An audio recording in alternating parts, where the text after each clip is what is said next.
Okay, everyone, we're back. We've got more Tiny Toon adventures. So, much to my dismay, this game does not have a save function or a password feature. On top of that, it doesn't have a level select code, so you basically have to beat this game in one sitting. So unfortunately I didn't feel like doing that, so it's going to be a couple days before we get parts 4 and 5 of this up. I think there's only 4 stages in this game. But you do get a good glimpse of the city and that sort of thing. So it seems like Buster knows what he's doing. But, pressing the B button throws carrots. Hampton throws watermelons, I think, and then Plucky throws pineapples. So,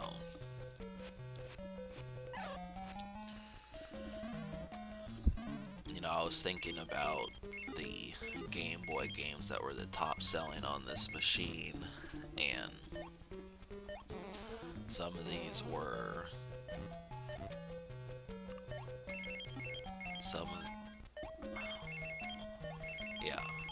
Donkey Kong Land and DuckTales were some of the top selling ones, and this is obviously besides Mario and Pokemon and Zelda, but very few actually sold over 1 million copies. So I say leave it to me in order to find what's good for this machine.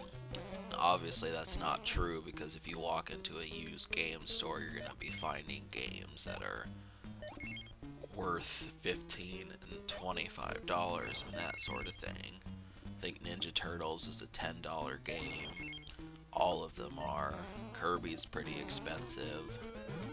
Donkey Kong 94 is pretty expensive.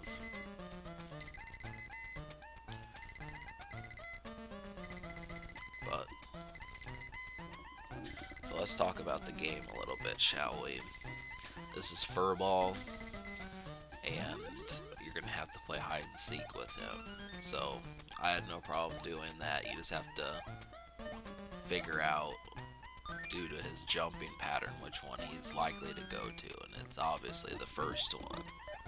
Now if he leaps super high, he's probably gonna go to the third one, so that's really all it is.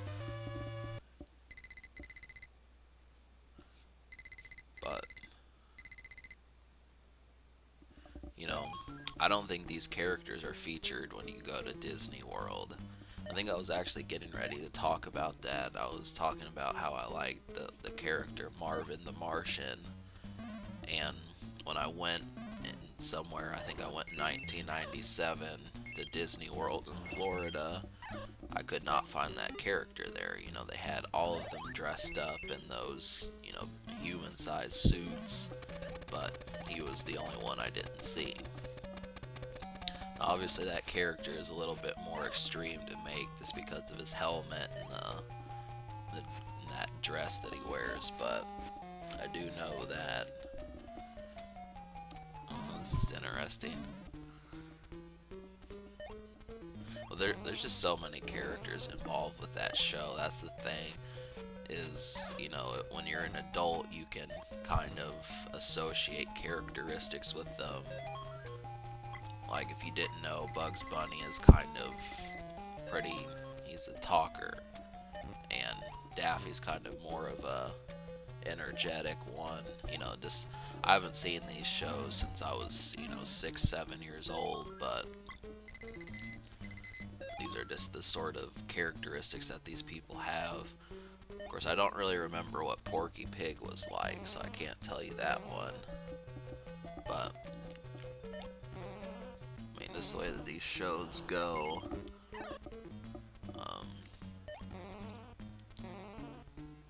But here we have the stage completed.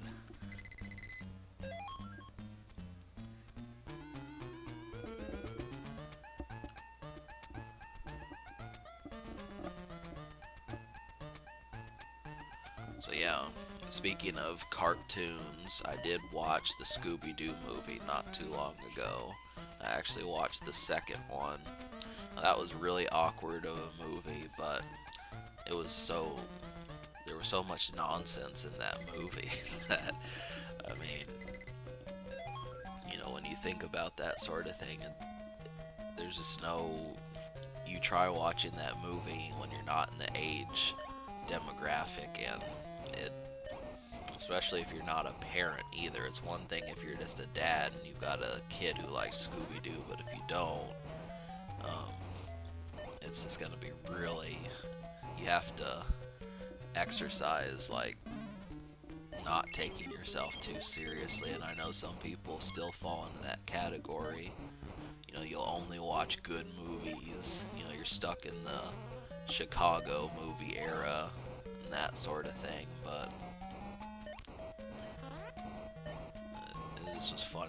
I'm not saying I recommend you go out and watch Scooby-Doo, but I'm just saying if you do happen to catch it, it just is pure nonsense. It's one of the few things that just is so weird. The character Shaggy he gets himself into all these antics and you don't know what to make of it. So, but in case you're wondering who else is in that movie, Freddie Prinze Jr. and Sarah Michelle Gellar are also in that movie. And I don't know who plays Velma, but it's an extra thing. But another PG movie I watched recently was Beetlejuice. Now this movie, I am so surprised they haven't made a reboot of it or something. But it's a little bit more severe. It's something that you might watch around this time of year, but it deals with death pretty frequently. I mean, that's the concept of the movie, is just being a ghost. So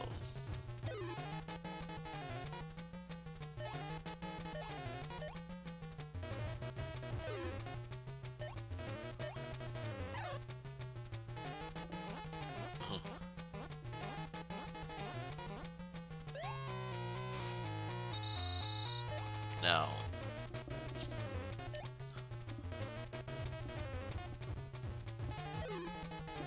obviously the Game Boy, this is really strange stuff right here.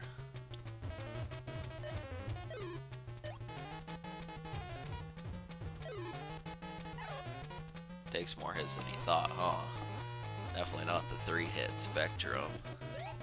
So,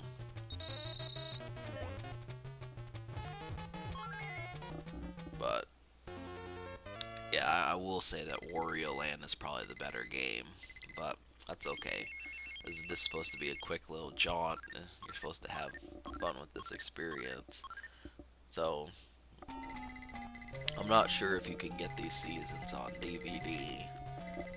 I mean, that's one thing. Of course, I don't even know if they hold up or anything, if it was just a crummy show or not. Don't really have any idea. Some people are gonna say, hey, let's go out and get Tiny Toon Adventures, but then you watch 20 minutes into it. But alright, subscribe for more fun.